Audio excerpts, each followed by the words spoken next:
All right. Oh my God. I'm so sorry. I am so sorry. Oh, this is bad, man. All right. Thank you. Thank you, Uncle Patrick. Thank you very much. I'm so sorry. I didn't know the audio was kind of messed up. Oh boy. All right. I guess I'm just gonna edit this so people can actually catch up with the story. But let me quickly go over what I read. All right. Thank you, Uncle Patrick. Thank you, Juliana. I didn't catch that on time, but I'm happy that you guys helped me realize that I wasn't audible. So let me go back to the story real quick. So this man wrote to Pastor Shola Jordan, and he said, Pastor Shola, you made a video about 4 months ago that I thought was perfect. I sent it to my wife, but she watched it and said she was done with her marriage. Continue. He said, you advised us to seek counseling before giving up, but she refused, and we both signed the divorce papers. However, I was surprised when she messaged me saying that she was considering the offer and was willing to see if we could work things out. Dr. Shola, my question is, do you think a woman like her will ever stay married? During our marriage, she was dating another man, and she made it clear that she didn't want to leave him. She even went on trips with him to Jamaica and Nigeria. Should I even consider accepting her proposal for counseling? Considering that we are already in the divorce process, I really need advice right now, sir. So that right there is the situation. This sister already made up her mind. She said she can't drop her boyfriend. She was going to start something with the boyfriend. And apparently, it seems the husband at the time tried everything to make the marriage work. But unfortunately, they have irreconcilable differences, because I think that is the excuses couples give when they want to divorce. They will say, oh, we have irreconcilable differences. So now this man said he's seeking advice. What advice should we render to this brother? Should we tell this brother to accept her back, or he should just go ahead with the divorce process and made it final until the divorce is absolute, like my lawyer friends will say? So let's quickly look at what advices people are rendering to this couple. The first one here says, this is coming from, I think, Mosumola. Mosu say, Orishi Rishi. For those who don't understand Yoruba language, Orishi Rishi simply means, hey, all kinds of nonsense. Sisi Oga says, no going back, please, sir. Go ahead with the annulment. And Kenneth Okoli says, real men don't go back to their ex. After differences which should have been sorted out was allowed to continue freely to divorce.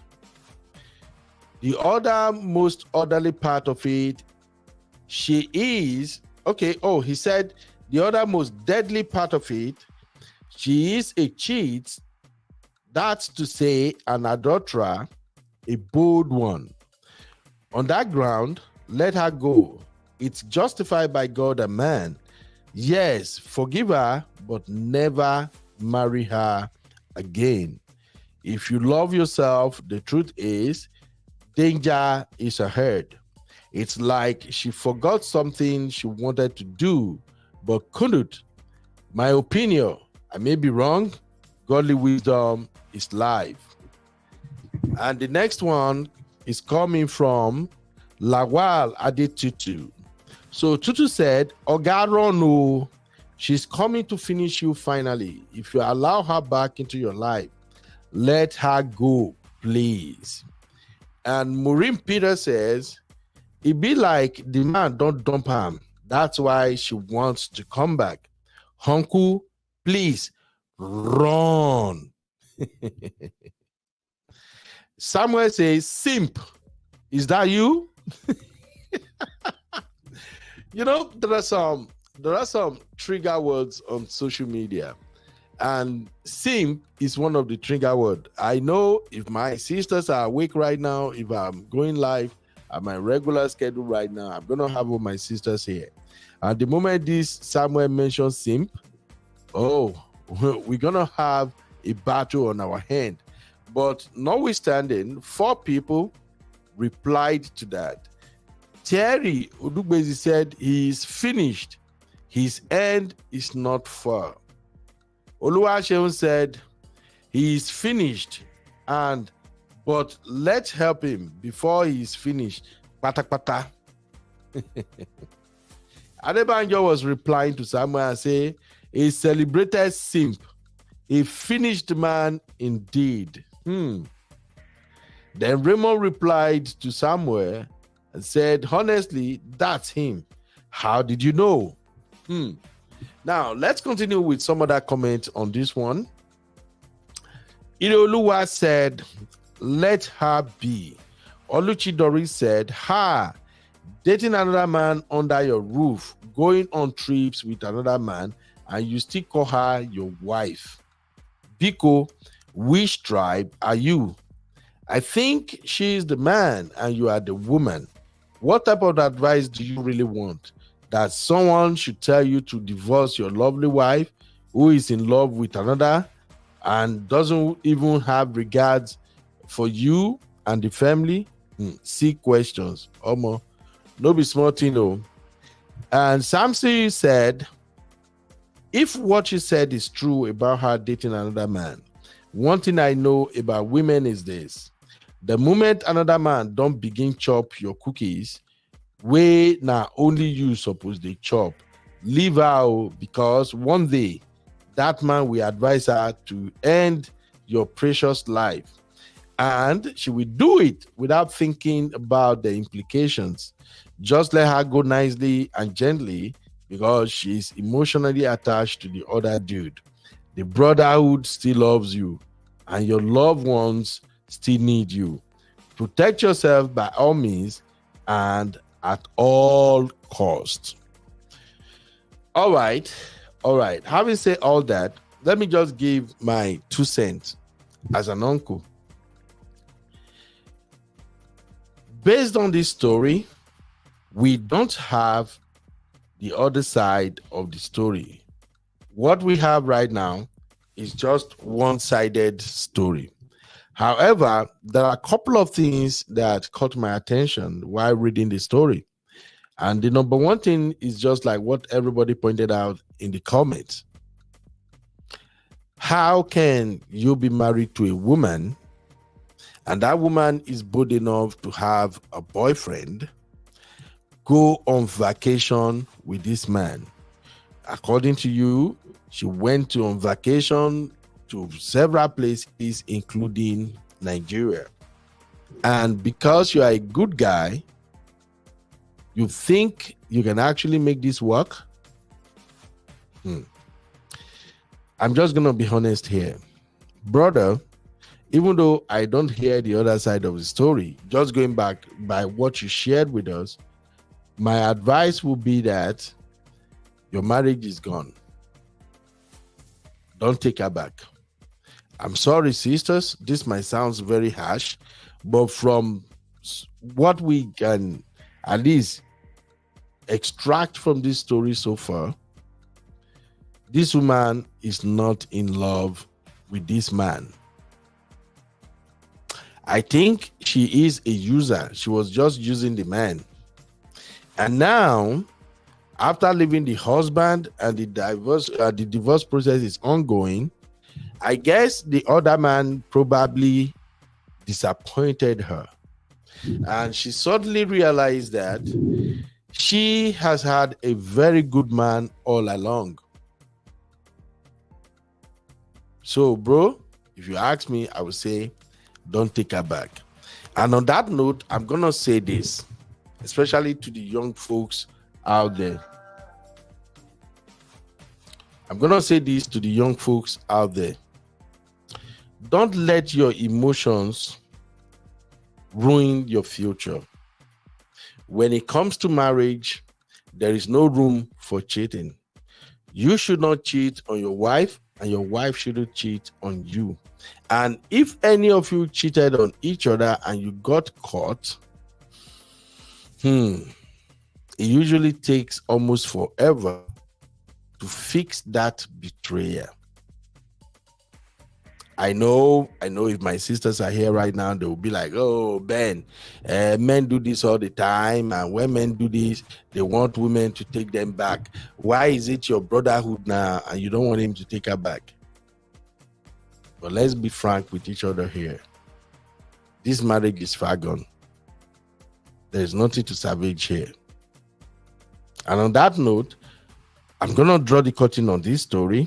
I need you guys to please leave comment. Let me know what you think about the situation.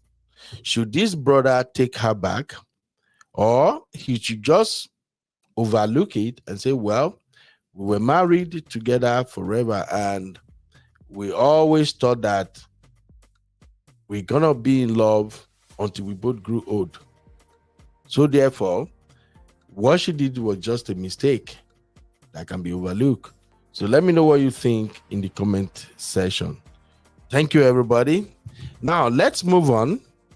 We are still on cruise with Beno. I'm still cruising here. So other issues happened during the week. And one other matter that was trending, okay, it's not libido. I was going to do a show on low libido, ED, sex toys, and your marriage. Well, apparently, we don't have enough time to do that. Oh, thank you, Uncle Patrick. Uncle Patrick said, well said, Uncle Ben. Wisdom is profitable. Absolutely, sir. I've been listening to you for far too long, Uncle Patrick, not to have learned one or two things. So we're going to talk about low libido, ED, sex toys, and of course, your marriage. Now, I do understand that this is a very sensitive topic. Some people don't want to talk about it at all. But at one point in this week, we're going to bring this topic up and we're going to talk about it. So please, sisters, be ready. Now, tomorrow, we're going to have a show tomorrow where we'll talk about something very important to our sisters out there, especially our sisters who have one or two baby out of wedlock. So tomorrow we're going to talk about how to find love. If you have a preteen or a teenager kids, maybe you have one or two, three kids, and you are thinking about how to move forward with your life. So we're going to share those stories and experiences tomorrow. Please try to be here. You know, we always like your contributions. We want you guys to come and make it make sense tomorrow. Now, if we have to move away from that, we have a couple of series here on this channel that we are expecting you guys to take your time to examine. We discuss 10 things to know before dating or marrying Nigerian Yoruba man. It was a 2-series episode. We have part 1 and part 2. And also we discuss 10 things to know before dating or marrying Nigerian Igbo man. That also has a part 2. So please, if you really want us to talk about this tomorrow, make sure you are here and we can dissect it together. Now, Having mentioned those two, I want to talk about one issue that is trending right now in Nigeria. It is the one that has to do with this choosing pastor. In fact, let me find some of their videos. Hopefully, I can find something we can both relate with. So, two things.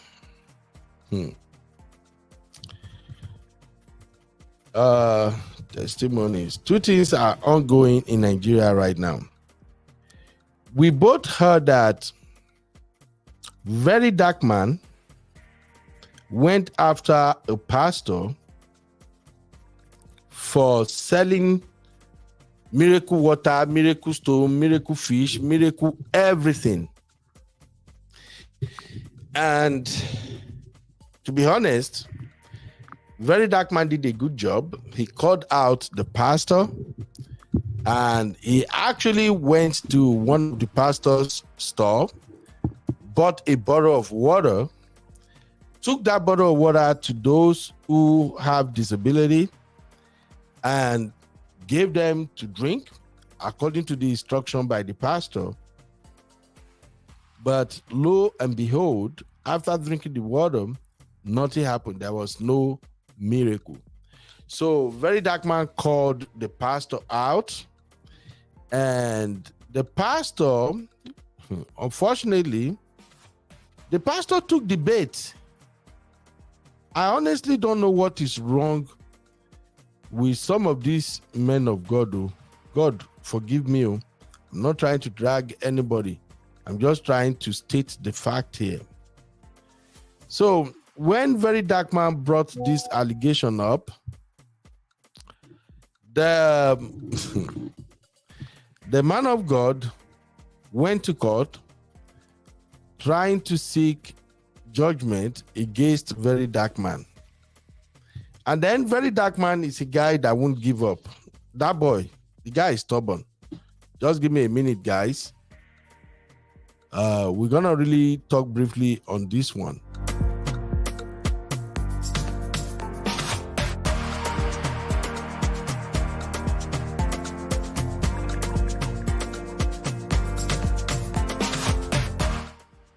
So the man of God went on air and he debunked everything very dark man said.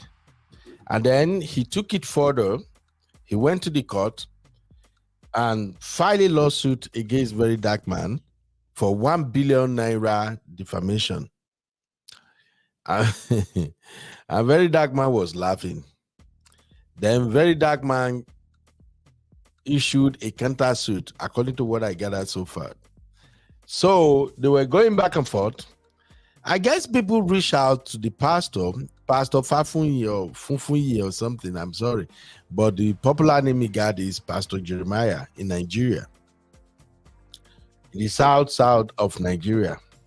So I guess people reached out to the man of God and told man of God that you are fighting the wrong battle. You shouldn't have sued this boy, because when you go to the court of law, you cannot prove the potency of this your miracle waters, miracle stone, miracle fish, miracle whatever.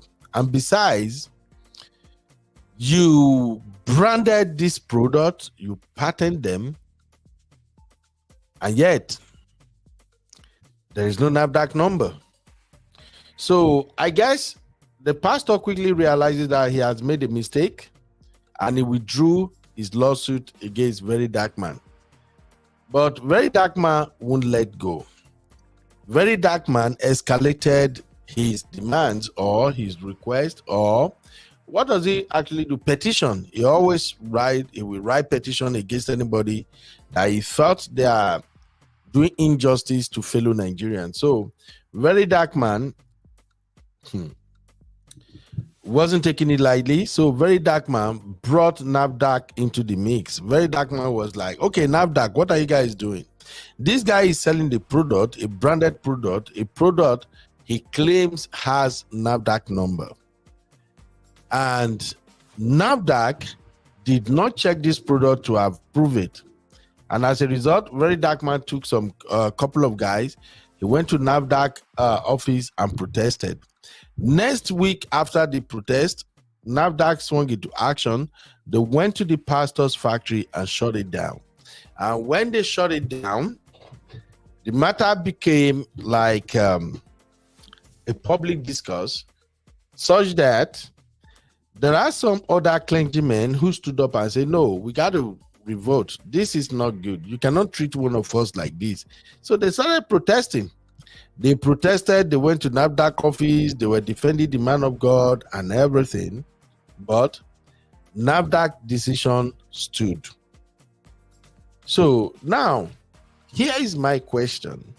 How do we move Nigeria forward if the agencies that were set up to take care of certain issues in the society failed to deliver on their mandate? That's my question.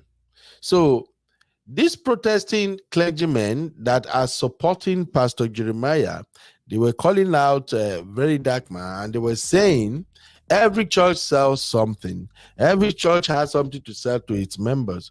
But then there is a question.